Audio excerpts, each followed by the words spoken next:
दिल्लीतील जंतर मंतर येथे आंदोलन करणाऱ्या विद्यार्थ्यांवरील कथित हल्ल्याच्या निषेधार्थ चिपळूणमध्ये नागरिकांचा संताप रस्त्यावर उतरल्याचं पाहायला मिळालं। गोवळकोट रोड ते छत्रपती शिवाजी महाराजांच्या अश्वारूढ पुतळ्यापर्यंत तिरंगा रॅली काढून नागरिकांनी निषेध व्यक्त केला। नगरसेवक साजिद सरगुरह यांच्या मार्गदर्शनाखाली आयोजित करण्यात आलेल्या रॅलीत मोठ्या संख्येने नागरिक आणि विद्यार्थ्यांनी सहभाग नोंदवला। रॅली दरम्यान संविधानाच्या जयघोषासह विविध घोषणा देण्यात आल्या, तसेच भाजप सरकार विरोधात देखील घोषणा देण्यात आल्या। सहभागी नागरिकांच्या हातात विविध फलक आणि पोस्टर्स दिसून आले। रॅली शांततेत पार पाडावी यासाठी पोलिसांनी ठिकठिकाणी कडेकोट बंदोबस्त तैनात केला होता।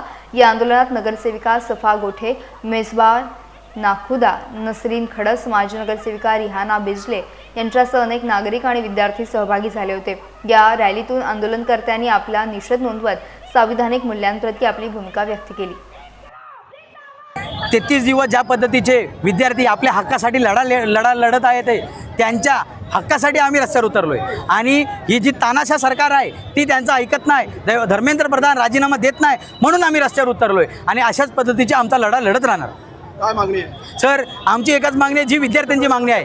असलेल्या ह्या धर्मेंद्र प्रधान, असलेले नरेंद्र मोदी आणि अमित शाह यांनी तिघांनी पण राजीनामा द्यायचा, कारण का देश चालवण्यासाठी हे सक्षम नाही। जर असते ह्या 33 दिवसात एक तरी माणूस गेला असता। 26 दिवस आपल्या असलेल्या सायंटिस्टांना उपाशीपोटी ठेवलंय, असलेल्या महिलांवरती लाठीचार्ज केलंय, असलेल्या महिलांच्या कानाखाली पुरुषांनी मारलंय, हे दयनीय आहे। हे लाज वाटणारी वस्तू आहे। त्यांच्या छातीवर पाय दिले, त्यांचे कपडे फाडलेत, हे शांतपूर्वक काढणारा विषय नाही। आणि म्हणून आमचे असलेले समस्त नागरिक, असलेले विद्यार्थी त्यांच्या भविष्यासाठी लढण्यासाठी रस्त्यावर आलेत आणि पुढे पण भविष्यात येणार। आम्ही इथंच नाही थांबलोय, कोकणातून 26 तारखेपर्यंत हे आंदोलन थांबलं नाही तर आम्ही 100% कोकणातून गाड्या भरून जाणार आणि तिथं त्यांना 100% मदत करणार।